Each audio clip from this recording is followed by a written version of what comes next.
Welcome back to Rating the List, where we review, discuss, and reimagine popular movie lists objectively. We're your hosts. I'm Jerry. And I'm Brad. And in this episode, we're going to be evaluating number 75 from AFI's 100 Years, 100 Passions, the 100 Greatest Love Stories of All Time. And number 75 is The American President. It was released in 1995, directed by Rob Reiner, starring Michael Douglas and Annette Bening.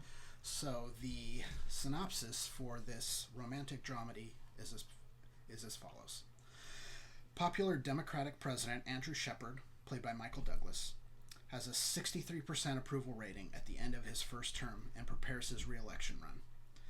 Passage of his moderate crime bill is presumed to guarantee his re-election, despite conservatives rejecting it and liberals thinking it too weak. He resolves to announce the bill with congressional support by his State of the Union address. The unmarried president faces a dilemma when his cousin Judith can't act as hostess for a state dinner with the French president. Shortly before the dinner, he meets and finds an instant attraction to Sydney Ellen Wade, played by Ellen Bening, an environmental lobbyist working to pass legislation for carbon dioxide emission reduction. During a meeting, Shepard strikes a deal with Wade. If she can secure 24 votes for her bill by his State of the Union address, he'll deliver the last 10. He and his chief of staff, A.J. McInerney, played by Martin Sheen, both don't think she has a chance. He invites her to be his date at the state dinner. Soon they are dating and fall in love. Presidential hopeful Bob Rumson, played by Richard Dreyfuss, uses the relationship to attack Shepard's family values. The president refuses to engage Rumson publicly, and his approval rating and political support erode, threatening his crime bill. During a cocktail party, Sydney discloses to Shepard and AJ that she had a disastrous meeting with 3 congressmen from Michigan who hate her bill and also the crime bill. This comes as news to both Shepard and AJ, who were counting on those 3 congressmen for support. Shepard and AJ are conflicted about the info, but know they might need to use it. Sydney manages to get her 24 votes, and the president finds himself 3 votes short for his crime bill, causing him to make a deal with the Michigan congressman and shelving Sydney's bills. This gets her fired, and she breaks up with him, planning to leave D.C. for Hartford for a job. Prior to his State of the Union address, he addresses the White House press corps and rebukes Rumson's attacks, as well as declaring he will put forth the environmental bill with a massive 20% cut to fossil fuels, more than the 10% of the original, and he's scrapping his crime bill for a stronger one with stronger gun control. His passion galvanizes his staff and Sydney, who heard his speech and drove to the White House. Shepard, accompanied by Sydney, enters the House chamber to thunderous applause. Okay, so this movie sounds very, very political, but it's not really. Well, it is in a way, but it's not. It's there throughout in the same way that pretty much anything Aaron Sorkin has have her written. Yeah. Kind of falls. So Aaron Sorkin is either writing about the courtroom or he's writing about politics. It's kind of his thing. And this was one of his first screenplays. So he wrote the screenplay. Rob Reiner directed it.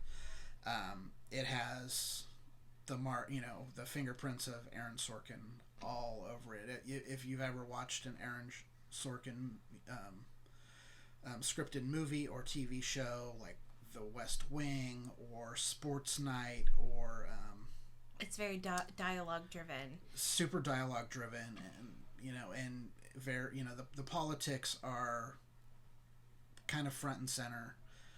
Tend to be the characters in his stories tend to be on the left side of the political spectrum for the most part. I also think that adding Rob Reiner as director really softens the movie. Yeah, I think Sorkin he can tend to be really dry. Yes, and so I think with Rob Reiner bringing in his flair on things, it really softened it up and made the characters very likable and kind of eased all this information that you were getting that Brad was talking about, easier to digest.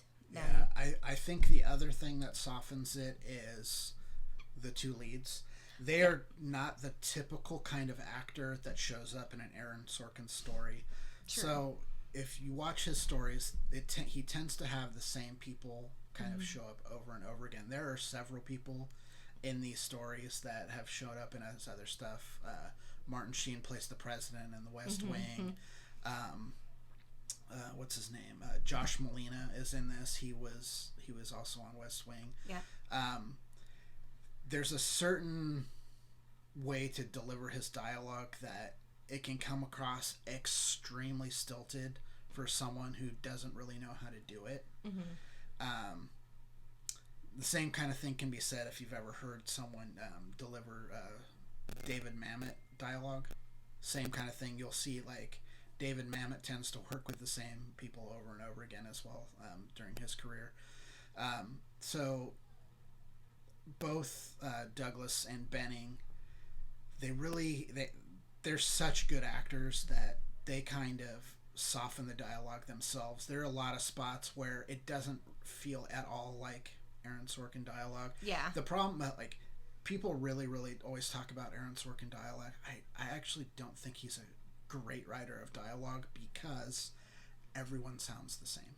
That is not only that, like, that's people not don't good dialogue. talk like that. That's not good dialogue. Well, it works okay in a story like this because basically he writes everyone to sound extremely educated, usually like East Coast, usually Ivy League, and they all just tend to sound alike, and that's okay. Like in the White House, that's pretty much what you're going to get is people that were Ivy League educated, depending on who's president, and extremely intelligent. So it kind of works.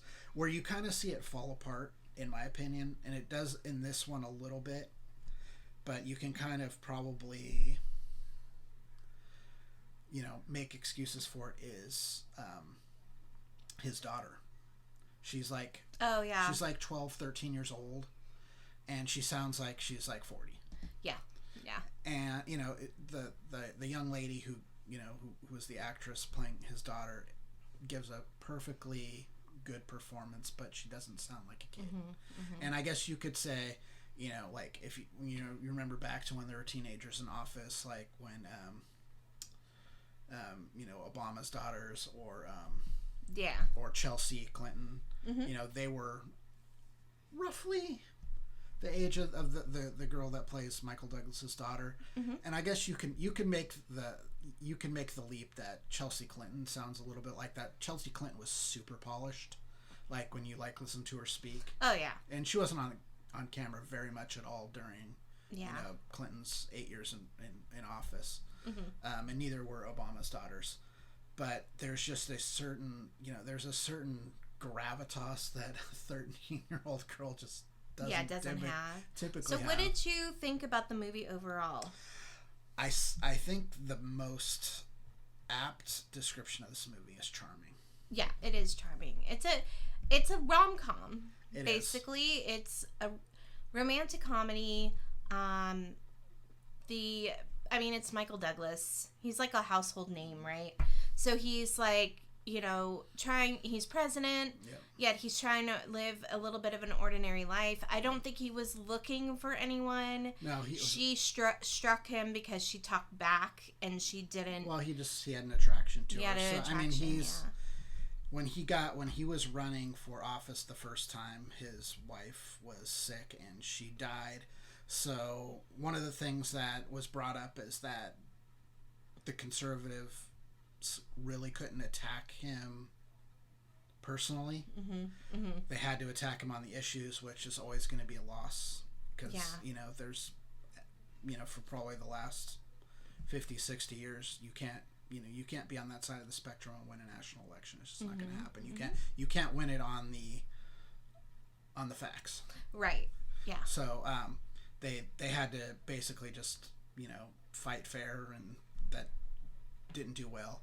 And then coming into the re-election, they probably weren't going to be able to do it anymore either because he's still, it's 4 years later, but he's still a widow. You don't generally attack a widow, but once he starts dating, that kind of opens up the floodgates to attack him on family values, to go after her for some of the things she did when she was like in college, and it was just he did have a very good like support staff. Like they were, really telling him, hey, I don't know if this is a good idea. Michael J. Fox is in this movie. Another he was in News Radio, which was Aaron Sorkin, right? Not News Radio. Not News. What was that? Spin City. Spin City, which I think was Aaron Sorkin as well. But he was really like level-headed about it, and he was like, I don't think this is a good idea. And he made himself. He was his staff writer. Yeah, so he's like a policy affairs guy, but they have him writing speeches, so I didn't quite get when I was doing the research to write the synopsis. I'm like, yeah, he's like the speechwriter. Why'd you just call him speechwriter? But he was really good because you really got a sense like this is not a great idea, but it's Lev. So what do you do, right? Right. So I thought it was a good movie. It was sweet. It was everything you want out of a rom-com, right? Great chemistry with the leads. Very good chemistry. She was. I liked. We always rate this on, how the male and female characters are represented. I felt like she was a very strong female character. She was very educated. She knew her stuff. She was an environmental lobbyist, and she really held her ground and really wanted to get some laws passed when it came to environmental issues. One thing was interesting when Brad and I were watching this. Michael Douglas has an ending speech, and one of the big bills that was on the docket for him was gun laws and trying to get the AK assault rifles banned, or assault rifles banned are not legal.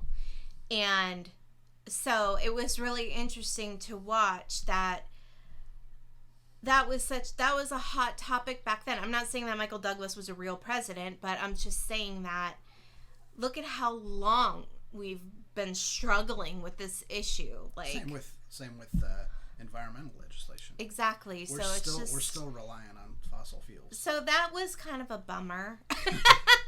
At the end, we're like, oh man. That's kind of the one thing about this movie that kind of just took it down a few notches for me is it's lost some realism with the world that we live in now. Yeah. Like it was already a little fanciful in that Mr. Smith goes to Washington kind of way, which we all kind of accept. We're like, okay, this is kind of our better angels showing the politics in that way. But now it's just like, dude, like, I mean, that's like Sesame Street, and now we're like Mad Max Beyond Thunderdome. Yeah, you know what I mean? Really it's a completely different, like, political landscape now that we live in. Yeah, so that was kind of a bummer at the end, but not to the fault of the movie, just the circumstances. So we both enjoyed it.